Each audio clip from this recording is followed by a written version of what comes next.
Olá, amigos da Revolução Industrial Brasileira, como vão vocês? Bem-vindos à primeira edição do Corujão da RIB. Corujão da RIB é uma nova sessão de republicação de grandes entrevistas que eu fiz já no passado da Revolução Industrial Brasileira e que eu quero trazer de volta para vocês, sempre então nesse horário, vai estrear sempre na meia-noite, de sábado para domingo. Para você que é madrugador, madrugadora, vai poder sempre ver uma entrevista bacana que eu já fiz. E a primeira deste primeiro sábado vai ser com o Wallace Moreira. Essa primeira entrevista foi feita dentro do contexto do webinar exclusivo para os membros do Clube da Revolução Industrial Brasileira. O link está aqui na descrição, você pode aderir ao clube e gozar dos benefícios dos membros, né, que são produtos e serviços exclusivos que eles têm ao entrar para um clube de apoiadores da Revolução Industrial Brasileira. Tá bom? Mas, de qualquer maneira, você fica aí com um gostinho, já com a íntegra da primeira entrevista que o Wallace Moreira deu para a Revolução Industrial Brasileira dentro do clube. É uma entrevista muito interessante que você vai poder entender um pouco mais do processo coreano, de como está sendo a tal da Lava Jato na Coreia, de como está sendo o processo de briga, agora que o Round Six e todo o problema do K-pop está trazendo as contradições da Coreia para dentro do cenário público, vai entender exatamente como e por que tem acontecido esses problemas. Legal, fica aí com a primeira entrevista do Wallace Moreira para o webinar da Revolução Industrial Brasileira. Boa noite, pessoal do Clube da Revolução Industrial Brasileira, tudo bom com vocês? Muito obrigado por estarem junto da gente nesse primeiro webinar da RIB. Esse webinar que eu tenho a honra de apresentar o meu grande amigo, uma pessoa que eu admiro pra caramba, além de ser uma simpatia de pessoa, é um crânio, uma cabeça de inteligência brasileira e, assim, deve-se dizer, o maior especialista brasileiro na economia da Coreia do Sul. O que é uma coisa muito importante, porque a economia da Coreia do Sul acaba sendo um benchmark, ou seja, acaba sendo um marco de comparação para toda a discussão de desenvolvimento que nós travamos aqui na Revolução Industrial Brasileira constantemente, como vocês sabem, né, do resto do mundo. Né? Aquela discussão de como fazer para um país em desenvolvimento chegar até o estágio do desenvolvimento, como se manter por lá, né, que estratégias usar, tudo isso a história da Coreia do Sul nos ensina muito bem. E o Wallace, que estudou isso como ninguém no nosso país, mais do que saber contar a história, ele acompanha diariamente ali o que acontece no país. Né? O Wallace tem contato diretamente, por exemplo, com o Ha-Joon Chang, com o Kyo-An Lee, que são os grandes professores da nossa linha desenvolvimentista lá nas universidades coreanas. Muito bem, Wallace, eu quero, te agradecer, mas muito mesmo de você estar comigo aqui nesse momento, nesse primeiro, né, webinar do Clube da RIB. Eu quero dar boa noite a todos os nossos membros da Revolução Industrial Brasileira que estão aí vindo através do chat dar os seus boa noites, suas saudações. Quero dizer que vocês que fazem parte do Plano 4.0 também vão receber a versão gravada aí desse webinar para vocês poderem ter como referência mais adiante. E, assim, para fazer curta a minha introdução, dizendo, a gente vai ficar até às 10 da noite com o Wallace aqui, foi o que a gente combinou. E eu vou passar a palavra para ele, sem mais delongas. Eu pedi para o Wallace fazer uma apresentação breve a respeito da situação atual, da questão da recuperação da pandemia, como é que está a Coreia do Sul nesse momento em que todos os países estão fazendo políticas de reestímulo, de religar, né, as suas economias nacionais, o que a Coreia está fazendo, como está usando seus bancos de desenvolvimento, como está fazendo financiamento público, todas essas questões que são instigantes e intrigantes. No caso brasileiro, né, nós temos um oposto, não é verdade, com a gestão Paulo Guedes, e depois disso eu vou então abrir para que vocês aí que são integrantes do Clube da RIB possam ter uma interação direta com o Wallace. Wallace, muito obrigado, por favor, pode abrir seu microfone e manda a bala aí, brigadíssimo. Já ia esquecendo, cara, de abrir o microfone. Antes de mais nada, boa noite, Fausto. Para mim é uma honra muito grande. Minha primeira entrevista que eu dei para você, eu falei isso, né? Foi uma das primeiras entrevistas que eu dei naquele momento ali que começou a pandemia. E eu falei para você na época, né, que para mim era uma honra muito grande. Eu considero um dos maiores jornalistas que nós temos no país, principalmente numa perspectiva de entender indústria e economia. Então, cara, assim, eu fico muito honrado, de verdade mesmo, de coração, muito honrado pelas suas palavras, pela sua generosidade, me convidar a participar do RIB, de contribuir com o RIB escrevendo as colunas, né, você depositar a confiança em mim. Então, eu sempre fico muito agradecido, cara, pela sua generosidade, de verdade. Você está em casa, comigo você está em casa. E o que eu falei de verdade mesmo, cara, eu considero você, assim, um dos caras mais tops hoje em termos de jornalismo econômico, e em particular considerando indústria, né? Então, para mim é uma honra muito grande e deixar isso também registrado para as pessoas que acompanham você, né? Tenho certeza que aqueles que acompanham a RIB, que dão suporte à RIB, estão dando suporte a um profissional de extrema competência e que é uma figura singular, tanto como ser humano e como profissional. Então, eu quero também agradecer a todos aqueles que estão dando apoio, que se cadastraram, que se filiaram, que estão contribuindo, e se puderem divulgar mais, né, dar suporte, se estão dando suporte a um dos maiores jornalistas do país, que merece todo o nosso apoio, né, todo o nosso suporte, tá bom? Então, eram essas palavras iniciais que eu queria fazer, e também, ao mesmo tempo, manifestar aqui minha solidariedade a todos aqueles que estão passando, né, por um momento tão difícil como este, né, não é um momento fácil, são mais de 380 mil mortes, se eu não estiver errado, né, muitos de nós, eu tenho, sem dúvida nenhuma, já perdeu algum ente querido, conhecido, e passa pela dor da perda, né, e é um momento muito singular da economia brasileira, do nosso país, dado o que nós temos no poder, né, um governo semana eu até coloquei no meu Twitter, né, um governo de pseudos, né, pseudos ministros, pseudos ministros da educação, da saúde, da economia, verdadeiras pessoas que, para além da incompetência, não têm compromisso nenhum com o país, né? Um compromisso, claro, com interesses individuais e interesses de grupos peculiares, né? Então, manifesto aqui minha solidariedade.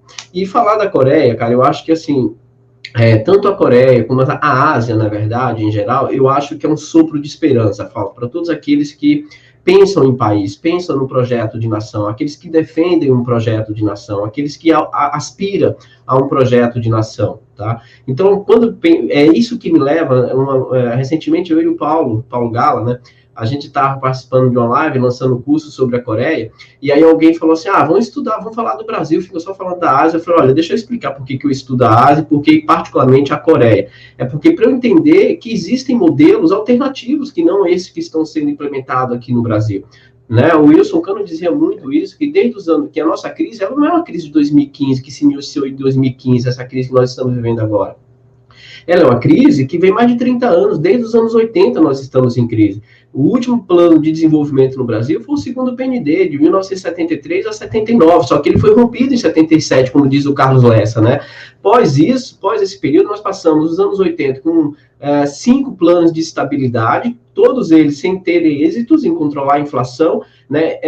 Negligenciamos as políticas industriais de desenvolvimento e adentramos os anos 90 com essa mesma lógica de implementar políticas de estabilidade, mas associada a um projeto de abertura desregrada, excessiva, que vai promover um processo de desindustrialização acelerada, né? Acelerada e irresponsável, que está aqui, que resulta nisso, com a indústria de transformação, com a participação como proporção do PIB em 11%, e para além disso, uma indústria sem competitividade, sem adensamento na cadeia produtiva, sem condições de competitividade. Entretanto, eu costumo dizer que nós passamos por um processo de industrialização relativa, porque ainda não foram destruídas todas as nossas capacidades internas, e você sempre mostra isso, né?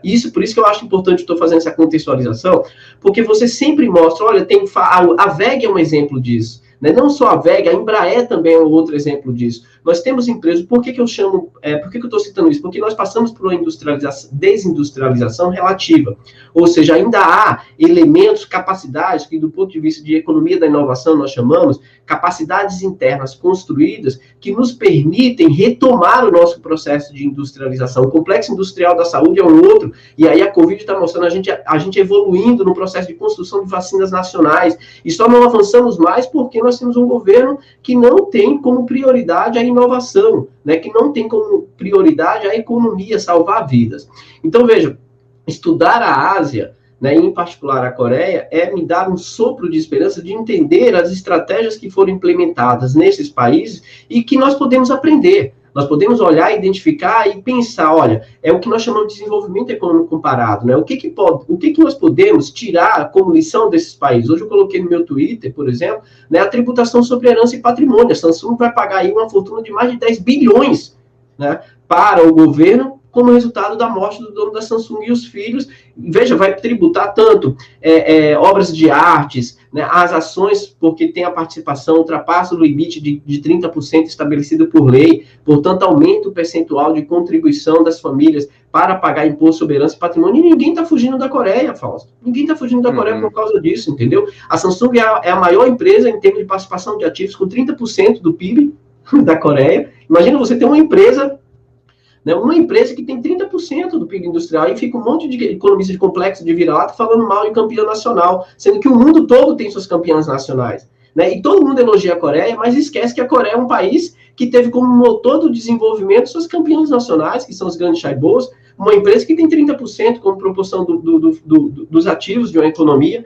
Então, assim, essas lições, elas são relevantes. E aí eu queria trazer um pouco da história, de forma muito resumida, para não me alongar aqui, para ficar uns 15 minutos, deixar que as pessoas perguntem, né, para a gente entender como que a Coreia faz. Né? Então, a minha tese de doutorado, eu escrevi sobre isso, Fausto, e ela tem uma peculiaridade, porque eu mostro a trajetória de desenvolvimento da Coreia em 4 dimensões. Né? Quais são essas 4 dimensões? A estrutura de propriedade do capital, eu vou explicar o que é isso, a centralização financeira, a organização empresarial e a absorção e desenvolvimento tecnológico. Né? Eu mostro como essas 4 dimensões da trajetória de desenvolvimento da economia da Coreia foram fundamentais para a Coreia ter o seu grande salto a partir dos anos 80, né? Porque é nos anos 80 que a Coreia dá o grande salto, porque ela construiu essas vantagens competitivas. Né? Vantagens competitivas em economia ninguém herda. A gente constrói, por exemplo, nós herdamos uma riqueza natural, mas as vantagens competitivas do ponto de vista da indústria manufatureira, o Frederic List já dizia isso em 1841, na Alemanha, né, quando ele escreve Sistema Nacional de Economia e Política, mostrando, dizendo assim, olha, se a Alemanha ficar seguindo o princípio do livre mercado defendido pelos liberais, né, a gente não vai para lugar nenhum, porque ninguém se desenvolve, né, esperando cair do céu vantagens competitivas. Na época ele chamava de forças produtivas. Né? Então, para se desenvolver forças produtivas, dizia o List, você precisa de Estado. De quem que o List aprende? Né? Do Alexander Hamilton, nos Estados Unidos. Ou seja, ele viu o que estava sendo feito nos Estados Unidos, volta para a Alemanha, porque ele ficou exilado numa época nos Estados Unidos, né? Ele foi um dos autores de projetos de grandes ferrovias nos Estados Unidos, e disse assim, olha, temos que montar um grande projeto com indução por parte do Estado para construir a nossa manufatura e exportar produtos com maior intensidade tecnológica, maior valor agregado. Caso contrário, ficaremos dependendo de produtos commodities com alta vulnerabilidade e dependência. Né? Então, é isso que a Coreia vai implementar.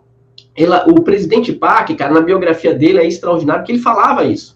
Né? Ele dizia assim, quando ele assume em 1963, porque veja, o que foi a Coreia? A Coreia passou por um processo de colonização japonesa, né, de 1930 até 43.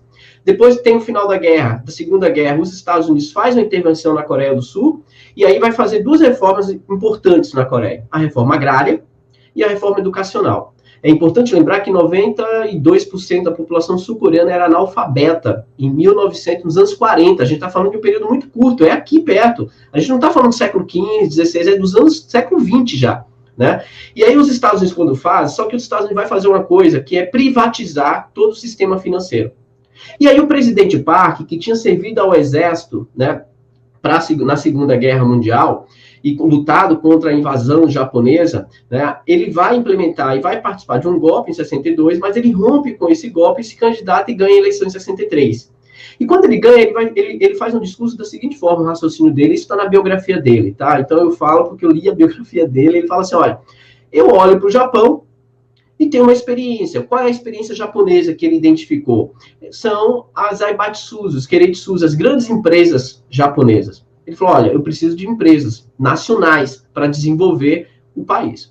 Por outro lado, ele olha para os Estados Unidos e diz assim, olha, é interessante porque os Estados Unidos, né, eles não têm a mesma dinâmica da economia como eles fazem aqui. Aqui eles estão falando de livre mercado, privatizar o sistema financeiro, e lá não é assim.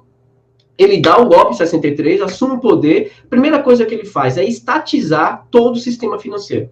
E aí, a partir disso, ele começa a selecionar empresas e famílias que quisessem se aliar ao Estado em torno dos grandes projetos nacionais de desenvolvimento.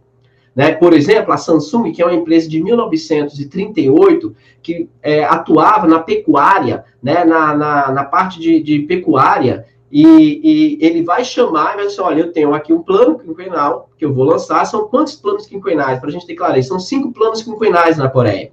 O primeiro plano quinquenal, logo quando ele assume, que é de 1962 a 66, o segundo plano de 67 de 67 a 71, o terceiro, que é de 72 a 76, depois o quarto, que é de 77 e 8 até 81. E lembre que no quarto, ele é assassinado em 79 por um assessor dele, né? Ele vai ser assassinado.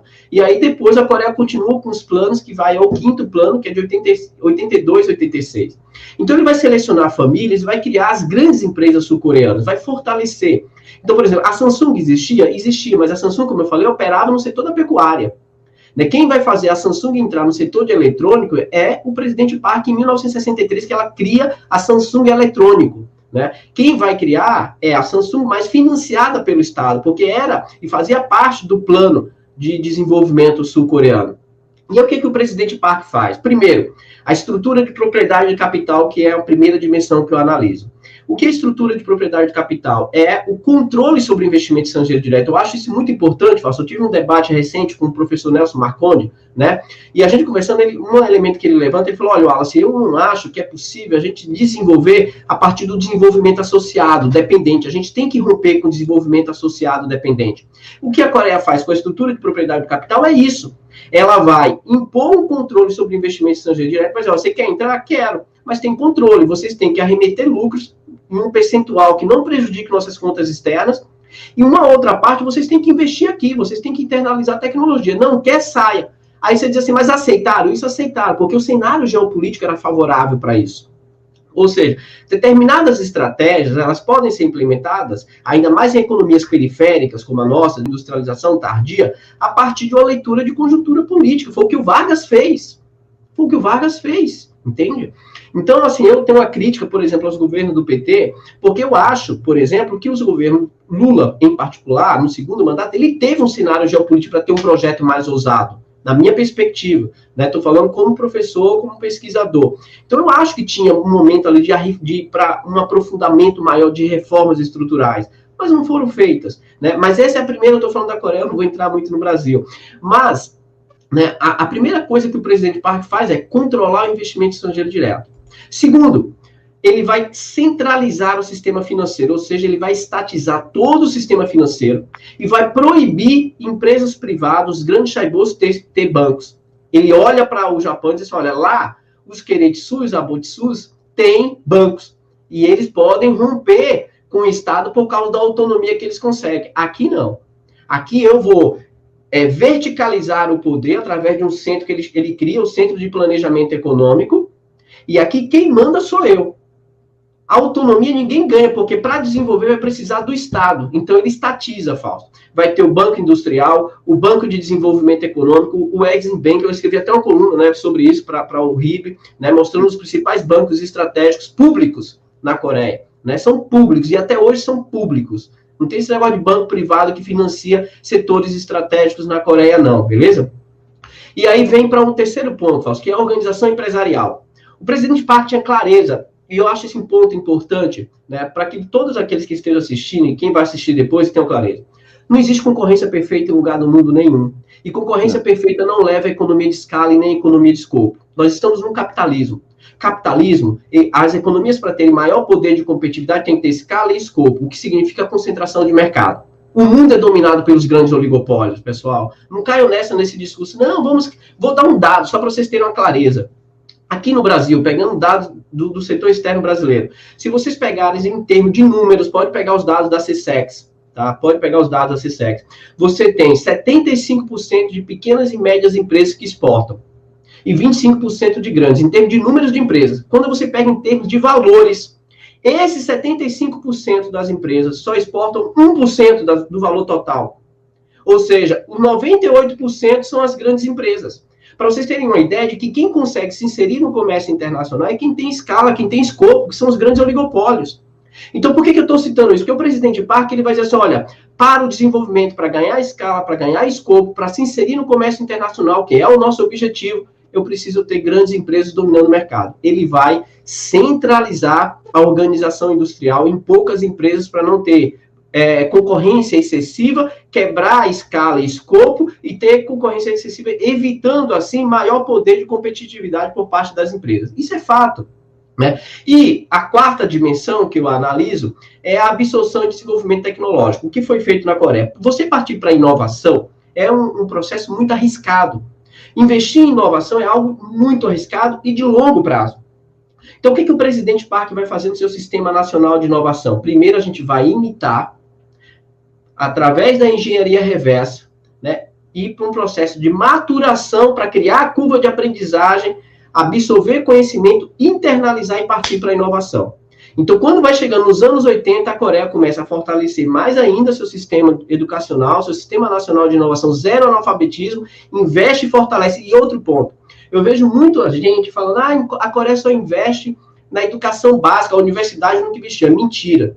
Eu posso provar com vários elementos que a Coreia sempre investiu de forma equitativa em todos os níveis educacionais, fortalecendo, a partir dos anos 80, principalmente o Sistema Nacional de Inovações, empresas e estados.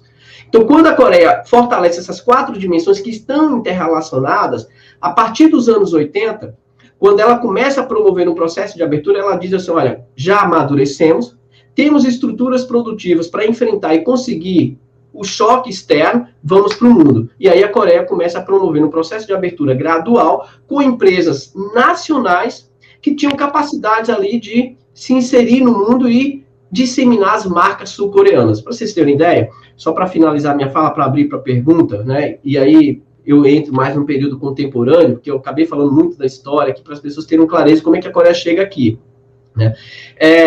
Quando chega nos anos 80, 90, muitos diziam que a Samsung e a Hyundai, por exemplo, né, iam quebrar, porque não teriam capacidade de gestão, de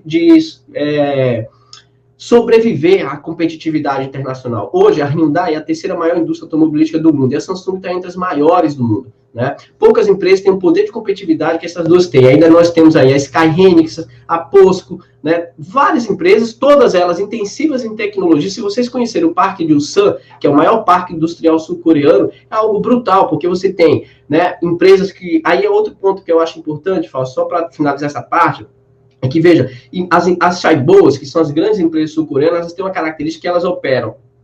Elas são altamente diversificadas. Elas operam em setores, né, relacionados e não relacionados. Então, você vai pegar a Hyundai, ela fabrica navios, fabrica automóveis, né? Ela também está na construção civil, trator. Então, assim, a Hyundai, ela opera em vários setores, como a Samsung também. A Samsung também fabrica navios, não sei se as pessoas sabem, né? Mas a Samsung também fabrica navio. A Skyhynix, a maior empresa petroquímica em Ulsan é da Skyhynix. A Skyhynix surgiu no polo petroquímico e depois ela transitou para o setor de semicondutores, para eletroeletrônicos. E hoje é uma empresa que está competindo fortemente com a LG no carro elétrico. Você tem uma ideia, na bateria para carro elétrico, né?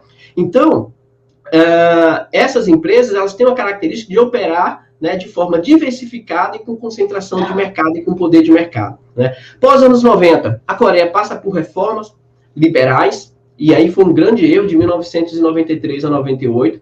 Entra em crise, mas aí que tá, e por isso eu vou finalizar nessa parte aqui, só para deixar aberto.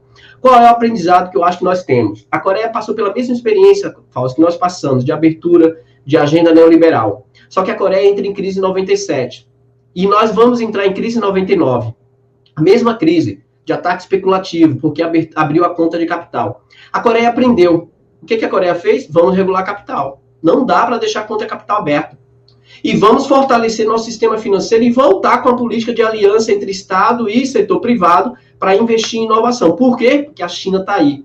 E a China está vindo para cima. E a gente não pode perder para a China esse mercado asiático. Hoje, a Coreia é considerada a economia mais inovadora do mundo. É a economia que mais investe em P&D, uma das economias que mais investe em P&D do mundo. 4,8% do PIB. Nem Estados Unidos, nem Japão, nem União Europeia, nem China, ninguém investe como proporção do PIB como a Coreia investe. É um negócio brutal.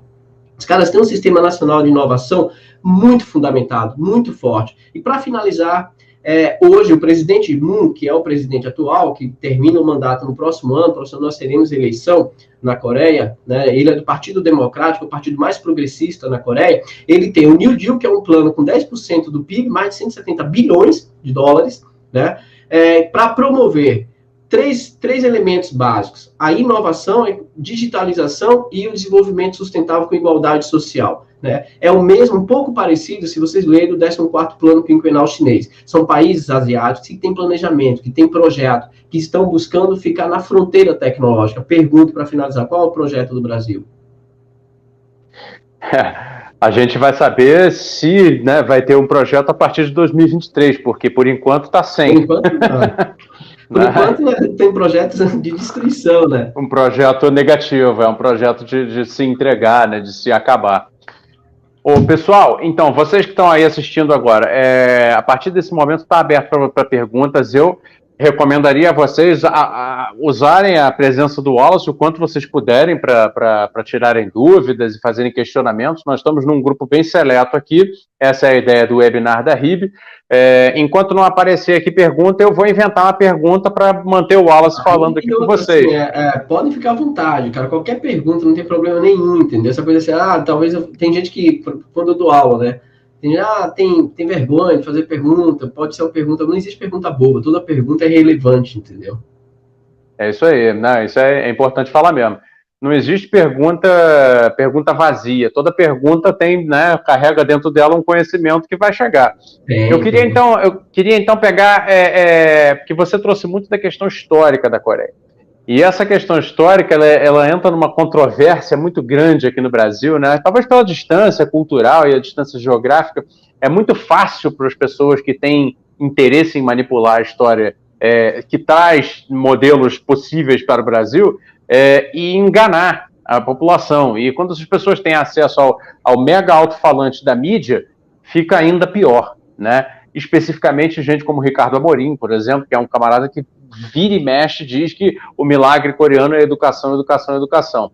Agora, o Wallace, eu queria explorar um pouco mais essa questão de como que os chaebols se diversificaram e acabaram produzindo uma estrutura produtiva diversificada, porque ao mesmo tempo que você tem uma concentração de grandes empresas, né, são poucas empresas que concentram a economia industrial e a economia dos serviços sofisticados na Coreia, e, por outro lado, uma diversificação de setores. Eu vou te dizer, por exemplo, a Hyundai é um exemplo que eu conheço melhor, por ter trabalhado já junto ali na área mais industrial pesada. A HI chama Hyundai Heavy Industries, né? E que é uma empresa muito diferente de só fazer o automóvel talvez nem seja o principal produto dela, o mais conhecido, mas tem aí equipamentos de construção, estaleiros, plataformas e outras coisas. Como foi esse processo de diversificação ao mesmo tempo que as companhias são concentradas e são campeãs nacionais? Esse foi um modelo muito observado, Fausto, a partir da experiência japonesa, né, dos Keiretsus. Os Keiretsus são também empresas diversificadas. Então, o presidente Park, ele partiu dessa experiência, né? Como que as empresas japonesas, os Keiretsus, os Abatsus, eles operavam, e ele passou a selecionar empresas. E a partir do momento que avançava nos planos quinquenais para novos setores, ele selecionava essas mesmas empresas. Falou, olha, agora, por exemplo, a Hyundai. Né? A Hyundai ela foi selecionada porque tinha uma GM da Coreia. Primeiro tinha uma empresa chamada Sinjin na Coreia, da indústria automobilística. Quando ela surge, ela tinha uma parceria com a GM, né, dos Estados Unidos. Só que a GM dos Estados Unidos, a GM, não tinha interesse em promover a inovação e a internalização da capacidade produtiva. Importava muitas peças e componentes. Então, o presidente Park, no segundo plano quinquenal, ele ficou muito incomodado, porque, na perspectiva dele, uma grande nação teria que ter também a sua indústria automobilística, né? E aí, o que ele convida a Hyundai? Ele falou, olha, agora eu quero que vocês entrem. A Hyundai não nasce no setor da indústria automobilística. Ele convida a Hyundai, eu quero que vocês operem agora na indústria automobilística. Ah, mas é caro. Eu falei, não tem problema, eu financio tudo. Então, o que acontecia? Ele convidava as mesmas empresas existentes para não ter um excesso de competitividade, essas empresas terem escalas em vários setores, assim como os chaibos, então, assim como os Keiretsus e Abatsus. Então, ele selecionava, era o Estado que selecionava. Quando ele promove o processo de desenvolvimento do setor de eletroeletrônicos, ele convida também a Samsung. Então, era ele que selecionava a empresa, a LG. E aí, qual que era a ideia? Era através do sistema de metas e punições. A Alice Adams, ela fala muito nisso, né? Ela fala assim, olha, qual que é a diferença da Coreia, dos países asiáticos, dos países da América Latina? Porque metas, todo mundo implementa. Agora, punição, não. E é esse uma das grandes diferenças, porque na medida que as empresas elas não cumpriam os objetivos, o Estado punia. Como é que o Estado punia? Muitas vezes o Estado já fechou a empresa, fechou. Ele fechou e promovia fusões, ele incorporava a outra empresa que era campeã, por isso que é metas de punições e punições, por isso que é chamada grandes campeões, são aquelas que conseguiram alcançar os objetivos. E as que não conseguiram ou eram fechadas, ou não tinha mais subsídios, incentivos, acesso ao crédito. Como você tem um sistema financeiro todo estatal, você não alcançar e não obedecer ao que estava nos planos quinquenais, era você decretar sua morte na Coreia. Então, as empresas sul-coreanas eram estimuladas à concorrência, a diversificar suas atividades produtivas. E quando elas observavam o nicho de mercados, elas recorriam ao Estado. Falaram, olha, tem um novo nicho de mercado de inovação. O presidente Park elaborava os planos quinquenais, colocava esses nichos de mercado e essa empresa que apresentava era beneficiada. Então, assim, era uma articulação muito bem fechada entre Estado e setor privado em prol do desenvolvimento nacional. A base do projeto da diversificação da atividade produtiva concentrada em poucas empresas vem da experiência do Japão. E aí o presidente Park tinha clareza que para o desenvolvimento era preciso internalizar a capacidade produtiva. E tem uma coisa bem bacana que todo esse setor, por exemplo, a Hyundai, quando começa a surgir, os Estados Unidos, a GM tentou boicotar, né, a Hyundai. E o presidente Park, toda vez que ele submetia um projeto ao Conselho de Desenvolvimento Econômico, muitas vezes que eram técnicos e burocratas altamente qualificados e que estudaram fora do Brasil, do país e voltaram, né? Em geral era isso. E aí o presidente Park fala assim na biografia dele, toda vez que eu apresentava meus grandes projetos, eu sempre ouvia, não dá certo, não vai ser bom, é muito arriscado. E aí ele dizia, se eu ouvisse tudo aquilo que as pessoas me falavam, a Coreia não ia para lugar nenhum. Portanto, eu sempre seguia o meu instinto de buscar transformar a Coreia numa grande nação soberana. E isso era a grande questão dele, cara, de buscar isso. Perfeito. Olha, eu vou tentar colocar aqui na tela, o Fernando Rolim pergunta para você, Wallace, as economias coreana e chinesa são dependentes? Eu não sei qual que é a dependência que ele fala, assim, não sei se ele está falando, por exemplo, a Coreia, eu vou pegar um termo mais hoje, que está dentro do debate, que são economias que ultrapassaram a armadilha da renda média, ou seja, saíram da pobreza, né? Porque, veja, o que é a armadilha da renda média? É um limite da renda, que é considerada média, que muitas economias chegam e não conseguem ultrapassar esse limite. Que é o caso do Brasil, por exemplo. O Brasil chegou na renda média, mas não consegue ultrapassar. Então, são poucas economias no mundo que conseguiram ultrapassar. Coreia e China são esses países, né? E aí, é isso que eu estou estudando atualmente, né, através de várias obras de inovação, do Kim Lin, que o Fausto citou, que é um professor da Universidade Nacional, um dos maiores presbiterianos do mundo hoje, e com quem eu tenho, né, um certo vínculo, porque é uma pessoa que tem um acerto para ir para lá, para fazer meu pós-doutorado, né? Qual que é o argumento e a hipótese? É que essas economias, elas conseguiram ultrapassar esse estágio de renda média através da inovação. Mas como é que esses países conseguiram inovar? É você ter empresas nacionais. Porque, veja, em geral, as multinacionais, elas não transferem tecnologia para a periferia, para os países, né, de industrialização tardia. Ou você tem empresas de bases nacionais para internalizar o conhecimento, para internalizar a tecnologia e promover a inovação e ultrapassar a armadilha da renda média, ou você não vai sair.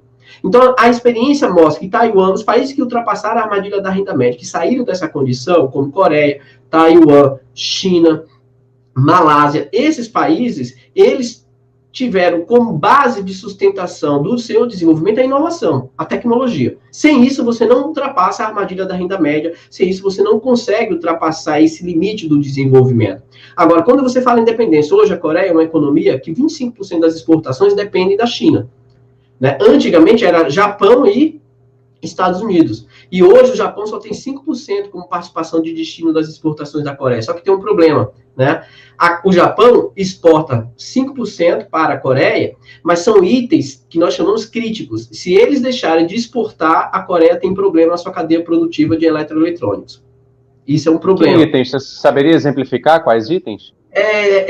Relacionado a semicondutores, alguns produtos críticos, assim, da indústria eletroeletrônica. Eu esqueci agora, até fiz um textozinho sobre isso, Fausto. Talvez eu possa até fazer um dia para o RIB, retomar esse texto. É porque eu esqueci agora, basicamente de setores eletroeletrônicos, tá? Uhum. São componentes de eletroeletrônicos, agora quais são especificamente, eu não estou lembrado.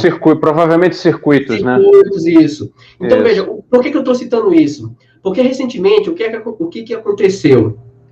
A Coreia teve um processo de colonização japonesa. E esse processo de colonização japonesa foi muito brutal, né? Com assassinatos, com exploração sexual, com escravidão. Então, os sul-coreanos têm... Cara, se tem uma coisa delicada na Coreia de você falar, é falar de Japão. Tem muito cuidado para falar com eles. Mas, assim, não é uma coisa como a gente tem com o argentino. É uma coisa muito profunda. Porque, veja, no período da colonização japonesa, 90% da população sul-coreana foi obrigada a ter sobrenome japonês, cara. Isso, para eles, é um atentado contra a identidade nacional brutal, porque eles têm esse princípio da identidade nacional.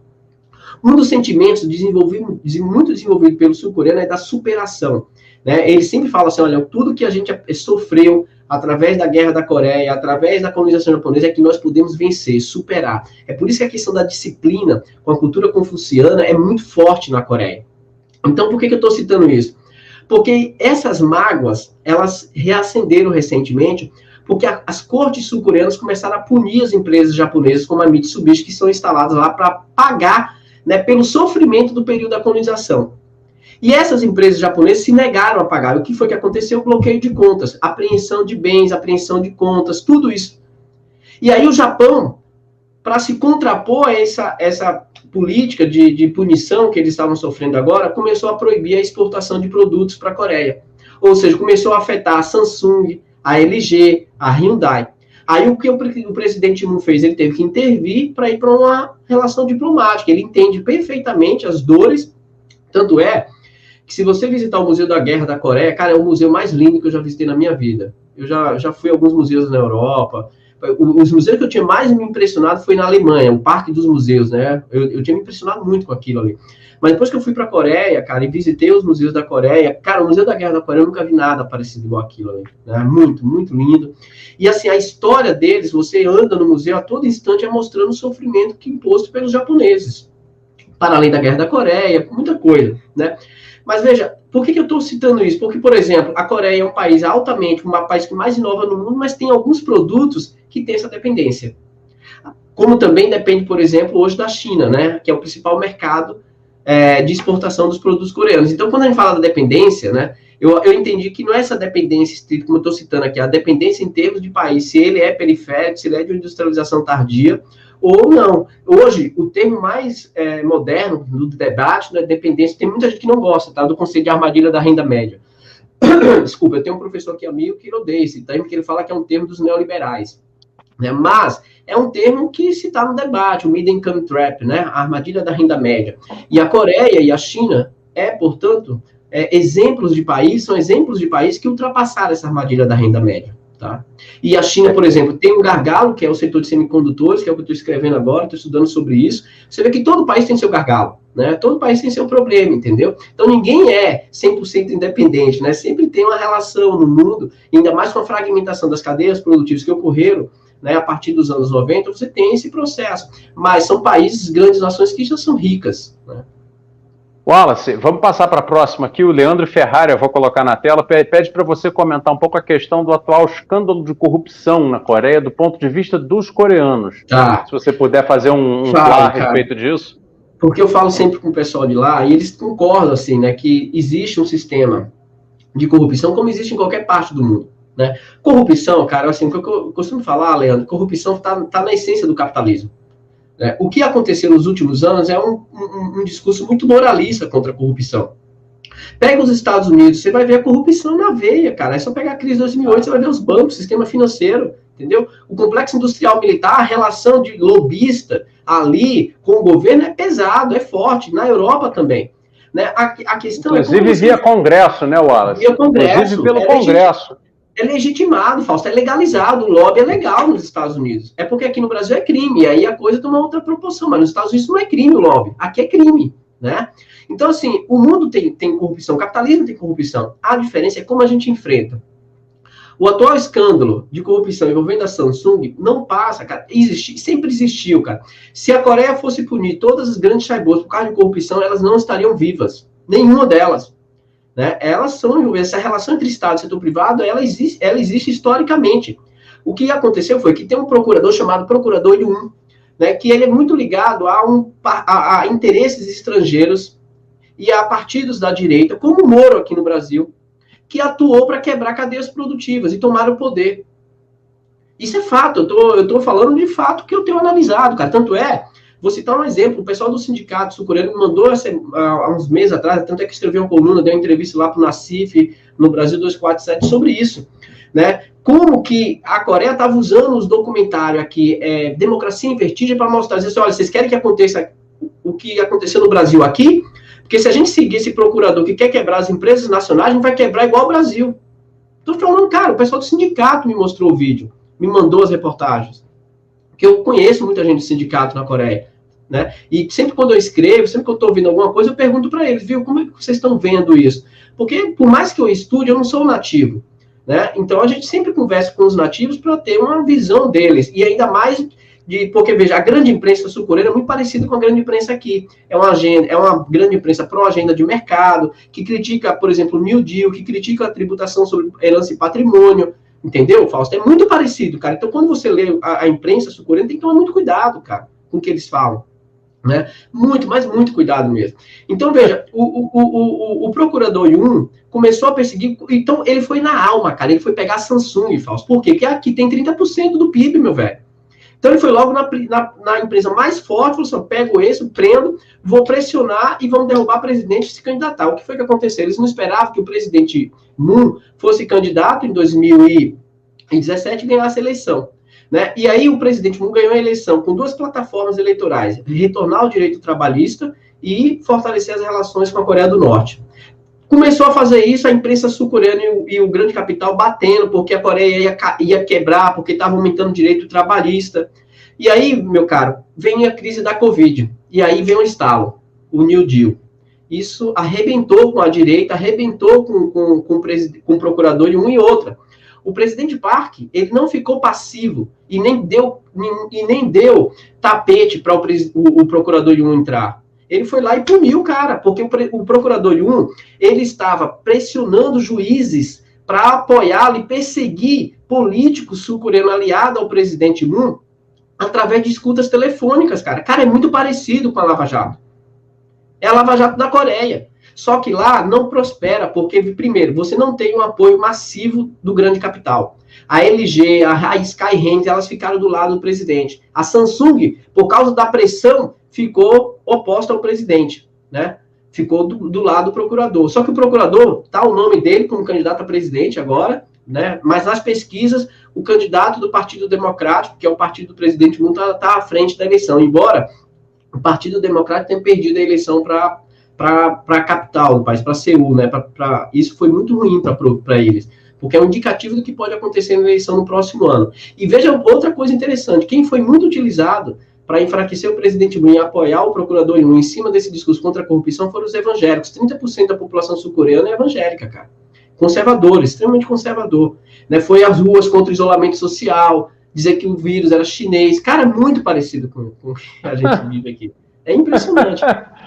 Que louco, olha, que bacana. Eu espero que vocês que estão aí assistindo, né, esse momento privilegiado de privar dessa aula do Wallace Moreira, guardem essas informações. Olha só o paralelo que está acontecendo em 2 países que aparentemente não tem nada de semelhante, que são Coreia do Sul e Brasil. Vejam só o que está acontecendo na Coreia. Mas, Wallace, para não perder tempo com digressões, vou passar para a pergunta aqui do Fernando Mendonça. Ele pergunta qual foi o erro dos campeões nacionais. Acredito que ele esteja perguntando da estratégia de campeões nacionais no Brasil durante os anos do governo petista. Essa é a pergunta dele. Cara, eu tenho uma crítica, eu acho que foi uma política acertada, selecionar empresas, mas setores equivocados, né? São setores que já tinham vantagem competitiva, eu acho que o governo deveria selecionar setores para construir as vantagens competitivas. Só que a gente não tem, isso seria um projeto de governo, a gente precisa ter projeto de Estado para isso, cara, porque a gente não constrói um campeão nacional de um dia para o outro. A Coreia construiu em 30 anos, né? Você não constrói em 4, 5 anos. E logo depois, um aliado estratégico para a construção das campeãs nacionais era o BNDES. E aí o que foi feito no Brasil? A grande imprensa, aliada à direita, começou a inventar a história da caixa preta. E isso prejudicou muito a atuação do BNDES. Tanto é que já fizeram auditoria, já reviraram a auditoria E até hoje nunca encontraram, porque o BNDES é um dos bancos com maior transparência pública no mundo. E outra, é um dos maiores bancos públicos do mundo. Modelo de banco para o restante. Entendeu? Só que isso prejudicou muito, Fausto. Veja, outra coisa, criminalizou a política industrial no Brasil com essa questão da campeã nacional, como se o mundo não tivesse, cara. Foi um debate ahistórico, descontextualizado, proposital, sabe? Direcionado pela grande imprensa. E essas pessoas têm orgulho de ter quebrado empresas de cadeias produtivas nacionais relevantes, que eram empresas com capacidade de internacionalização. Ontem eu postei no meu Twitter, né, que o Brasil teve superávit na remessa de lucro, né, no mês de março, com empresas brasileiras enviando capital. Eu falei assim, olha, imagine se a Lava Jato não tivesse quebrado cadeias produtivas da indústria naval, da Petrobras, da construção civil, porque eram empresas também que contribuíam muito para a remessa de lucro positiva para o nosso país. Então, eu acho que na era petista teve esse erro, sabe, de seleção dos setores, e ao mesmo tempo tem uma outra contradição que eu acho que, veja, a era petista que teve políticas industriais relevantes. A PITS, a Política Industrial Tecnológica Comércio Exterior, a gente tem as críticas, mas a gente precisa reconhecer as questões relevantes. Teve a Lei do Bem e a Lei do PADIS, que foram leis de incentivos à inovação, o Plano de Desenvolvimento Produtivo. Agora, veja, você teve um arcabouço de políticas microeconômicas para a industrialização e a inovação que não teve grande efetividade por causa da lógica da política macroeconômica. Não dá. Ou você, cara, repensa a sua política macroeconômica em coordenar para promover e fortalecer a política microeconômica industrial, ou você não vai ter efeito. Não adianta nada você querer promover cadeias produtivas e valorizar câmbio. Não dá, cara. Fazer não adianta política nada. Os juros. Entende? Juros obscenos, cara. Aí a taxa de juros nesse nível que a gente está vendo hoje, sabe? E aí era possível. Era possível com liquidez internacional, com volume de reservas brutal que eles criaram, né, na época ali por causa do preço das commodities, uma política estratégica de criar as reservas internacionais para dar maior colchão ali, proteção à fuga de capital. Então tinha uma estrutura. E tem um outro elemento que é a política fiscal. Uma política de ajuste fiscal desnecessária, muitas vezes, contraindo recursos para políticas industriais. Então, eu acho e espero que, né, tenhamos um presidente progressista, de qualquer presidente progressista, cara, aqui, sabe, ou o Ciro, eu não sei quem é o candidato do PT, se vai ser de fato o Lula ou não, mas que nós tenhamos um presidente progressista que reveja a política macroeconômica no Brasil. Não dá para querer reindustrializar o Brasil com uma política macroeconômica de estabilidade, de ajuste fiscal, ad eterno. Eu acho isso que foi um equívoco, Fernando. Claro. Eu acho que esse foi um equívoco, essa contradição de política macro e micro. E aí a valorização cambial é sintomático disso. É isso aí. O Wallace, vamos lá. A Ana Maria Zodi faz uma pergunta em 2 etapas aqui. Ela considera intrigante a questão da desigualdade social. Isto existe na China e na Coreia. Leu um artigo em que os jovens chineses estão muito desestimulados com o trabalho das multinacionais. E aí ela prossegue perguntando: como superar desigualdade de renda e social, na sua visão? Ana, é assim, veja, a desigualdade social ela vai existir em qualquer parte do mundo. Por quê? A gente está falando de capitalismo. A gente tem que ter clareza. Desigualdade, ela sempre vai existir. A gente não acaba.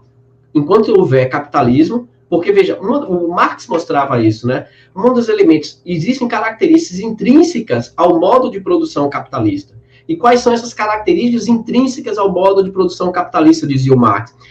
Centralização e concentração de mercado, que são os grandes oligopólios. O Marx já mostrava isso no Capital, né? A centralização do poder político, ou seja, de acordo, pegando um pouco do Gramsci, aí você tem blocos do poder que dominam, né, essa correlação entre Estado e setor privado, e dominam, portanto, a economia, e a exploração da força de trabalho, que é a origem do lucro, e, portanto, desigualdade social. Então, Marx dizia assim, olha, à medida que vai se aumentando a intensidade da exploração para aumentar a mais-valia, você vai ter desigualdade. Isso se aprofunda no capitalismo. E veja, para o modelo neoliberal, a desigualdade é um elemento de gerar competitividade. Porque o modelo neoliberal, eles naturalizam a desigualdade como um processo de escolha.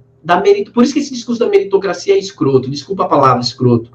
Porque ela atribui ao indivíduo, que é um indivíduo metodológico neoclássico, que nós chamamos na economia, em que ele sempre tem os mesmos objetivos.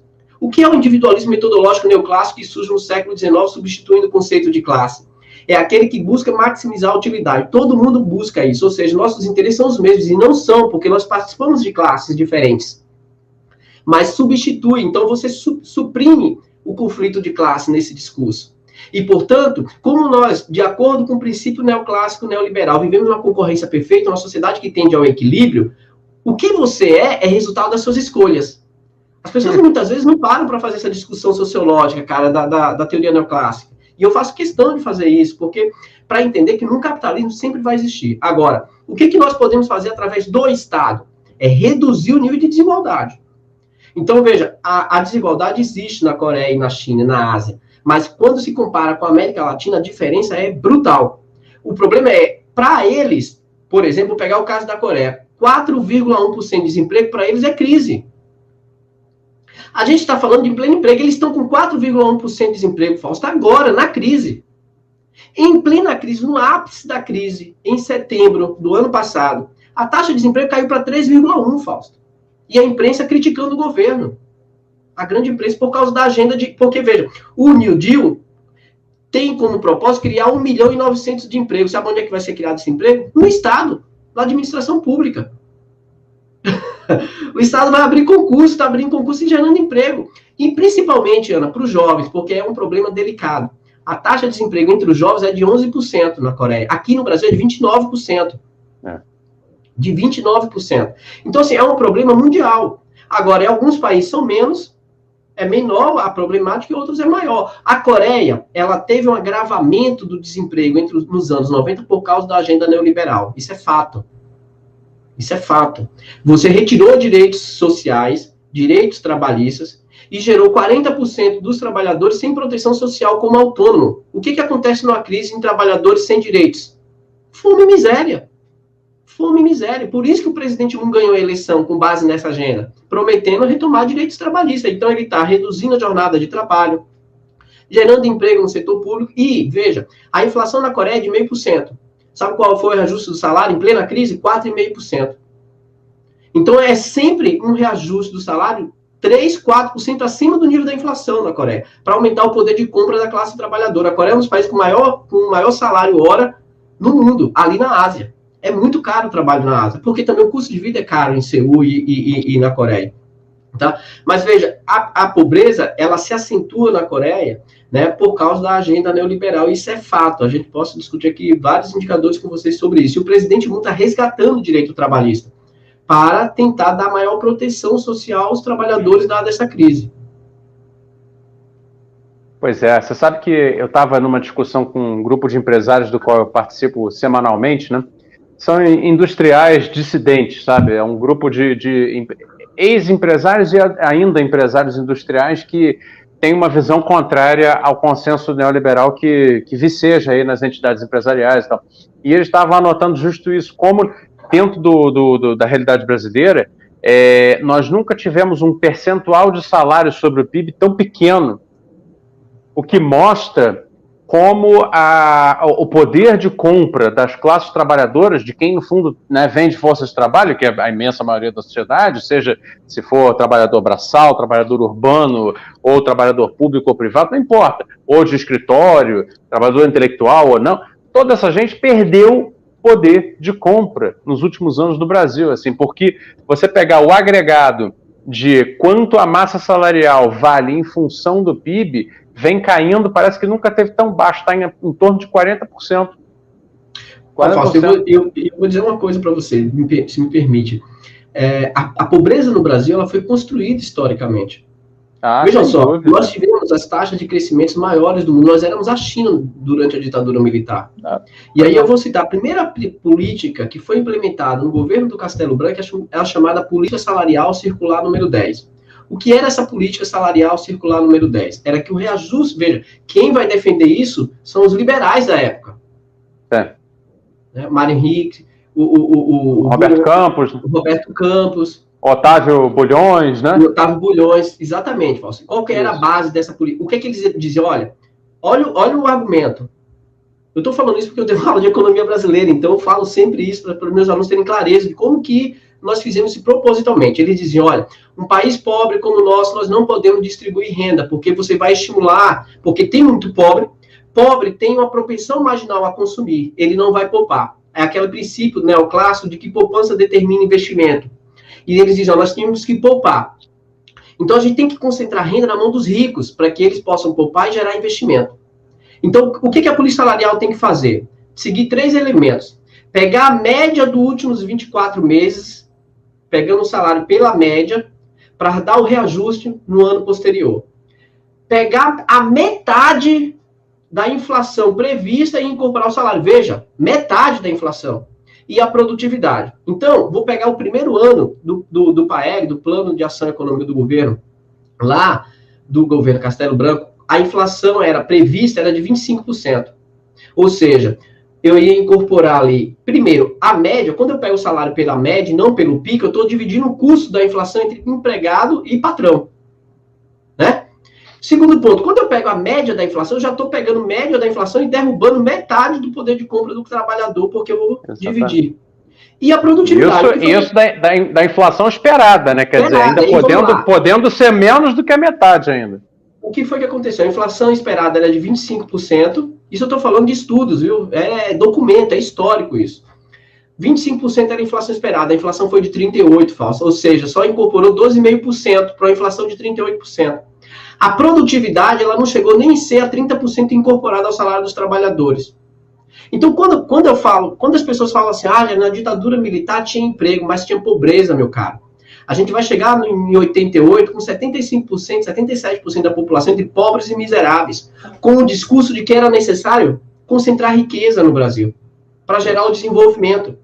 Então, veja, aí eu estou citando aqui porque, né, a questão da Ana, na Coreia nunca existiu isso. Houve uma ditadura na Coreia, a gente não pode esquecer, repressão, mas na Coreia nunca se adotou uma política de concentração de renda dessa magnitude. A Coreia sempre promoveu um processo, veja, de repressão política, mas de ganho de poder de compra, para gerar uma sociedade mais igual. Por isso que a reforma agrária foi importante na Coreia, a reforma educacional, entende? Então, a pobreza no Brasil, ela foi criada propositalmente. Propositalmente. Impressionante, né? A nossa história realmente é bizarra. Wallace, eu vou partir para a última pergunta que o Fernando Rolim acabou de colocar aqui, e aí a gente vai já te agradecendo por esse brilhante seminário que você deu aqui para nós. Wallace, vi que a Coreia do Sul tem 6 bancos públicos de desenvolvimento. Como é o crédito imobiliário lá? Juro baixo? Aluguéis são baixos? Existe déficit habitacional lá? Você tem esses dados? Tem, vamos lá. Na verdade, são bancos, eles chamam bancos institucionais, tá, Fernando? São bancos públicos, mas o termo correto que eles chamam é bancos institucionais. Banco público de desenvolvimento só existe um, de fato, que é o Korea Development Bank, né? O Banco de Desenvolvimento. Os outros são setoriais.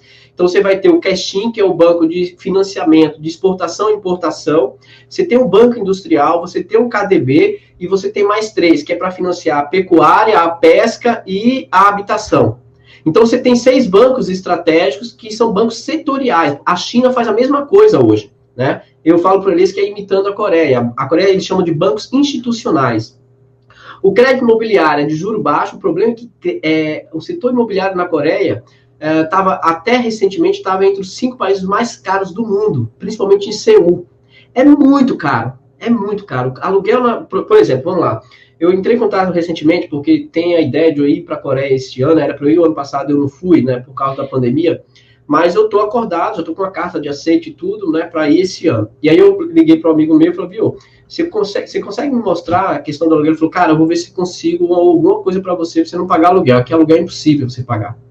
Aqui, mais ou menos, você pagar um apartamento de um quarto e sala, com uma cozinha pequena, vai ser uns $3.000 o aluguel. $3.000, meu velho. Não é pouca coisa, é muito caro. $3.000 hoje é 15 mil pau, velho, pelo câmbio. Então, assim, tipo, nem se eu tivesse uma bolsa de pós-doutorado eu conseguiria fazer isso, entendeu? É Sim. Surreal, é muito caro, cara, não é barato, entende? Então, assim, isso eu estou falando em lugares, né, intermediários. Então, e aí, veja, essa especulação imobiliária gerou um déficit habitacional na Coreia brutal. O filme Parasitas mostra um pouco disso. Né? Isso, é. De fato, existe esse déficit habitacional. E agora o presidente Moon, ele está pegando terrenos públicos e construindo casas populares, né, com financiamento público para reduzir o déficit habitacional. Para além disso, ele aumentou a tributação sobre especulação imobiliária, para evitar a especulação imobiliária, né? Tanto é que ele falou assim, olha, é um momento, ele aumentou tributos sobre aplicação financeira e tributos sobre o mercado imobiliário. Qual foi o discurso dele no dia que ele anunciou essas tributações? É transformar o capital e direcionar para o setor produtivo e reduzir a desigualdade social no país. Então, um cara que busca um enfrentamento muito forte com a grande imprensa, com o grande capital, porque é óbvio que eles não vão aceitar, a gente está falando de capitalismo. Né? Rico, ele é igual em qualquer lugar, parte do mundo. Às vezes ele tem maior acessibilidade social, mas ele quer acumular. Ele não quer esse tipo de interferência. Entende? Perfeito, perfeito. Bom, pessoal, acho que vocês devem estar felizes porque acabaram de receber uma baita de uma aula. As perguntas foram diferentes entre si, então acabaram dando a oportunidade para o Wallace falar de uma porção de aspectos diferentes. Eu acho que o valor aqui que a gente extrai desse seminário é a possibilidade de traçar paralelos, tá? De traçar, talvez, análises comparativas mesmo entre o caso brasileiro e o caso coreano.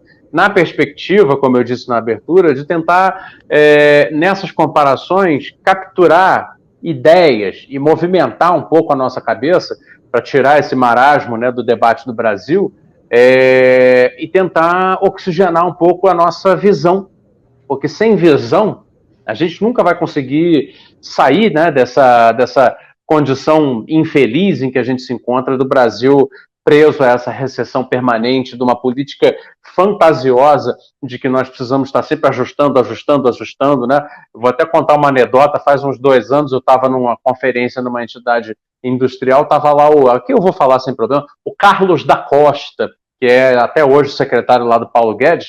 É um camarada que trabalha na Secretaria Especial da Produtividade, uma coisa assim. E ele, entre várias asneiras, falou assim, não, porque gasto público é igual unha, tem que continuar cortando, porque ele sempre cresce, tem que cortar. Esse é o nível do debate brasileiro. Então, assim, o fato da gente ter aqui, entre nós, né, uma rotina inaugurada hoje, de um debate qualificado, entendeu? Em que vocês vão poder privar da companhia das grandes cabeças que pensam alternativamente no Brasil. Olha, eu acho que é realmente assim, uma contribuição que vocês estão dando para si próprios. Então, parabéns, obrigado pela participação de vocês. E, claro, eu vou encerrar aqui agora agradecendo mais do que, né, antes ao Wallace. Assim, Wallace, muitíssimo obrigado pela tua disposição. Está aqui até 10 da noite, não vou mais te prender, pode dormir tranquilamente. Dormir, cara, vou trabalhar ainda, que eu vou até mais tarde. Ah, Estou na correria, escrevendo uns artigos e relatórios de pesquisa, então eu vou até mais tarde, cara. Beleza. Mas então, mais uma razão ainda para a gente terminar. Olha, brigadíssimo, meu amigo. Nós estamos juntos. Eu que agradeço. Foi muito grande para mim, de verdade, meu. Eu sempre fico muito honrado com seus convites, cara, porque, assim, eu estou falando com uma pessoa altamente especializada, qualificada, entendeu? Que poderia fazer bem melhor o que estou fazendo aqui. E tem a generosidade de me convidar. Então, eu que agradeço, e agradeço também poder dialogar com todos aqueles que são membros do RIB. Eu, mais uma vez aqui, eu reforço o convite para vocês permanecerem fiel, convidarem mais pessoas e reforçar esse meio de comunicação alternativo e progressista tão importante, né, para o nosso país. Belezura. Bom, pessoal, é isso. Boa noite para todos. Obrigado por participarem desse primeiro webinar da RIB. Ele vai para todos os que foram para o plano, né, do clube, vai gravado, tá? Então vocês vão poder rever e anotar melhor as coisas, puxar dados e tal para continuar a pesquisa. Daqui a 2 semanas tem mais, tá legal? Até lá eu aviso quem é que vem. É isso aí. Gente, uma boa noite. Eu vou desligar aqui. Obrigado, Wallace. Obrigado, pessoal. Valeu, um abraço. Tchau, tchau. Até mais, querido. Até mais.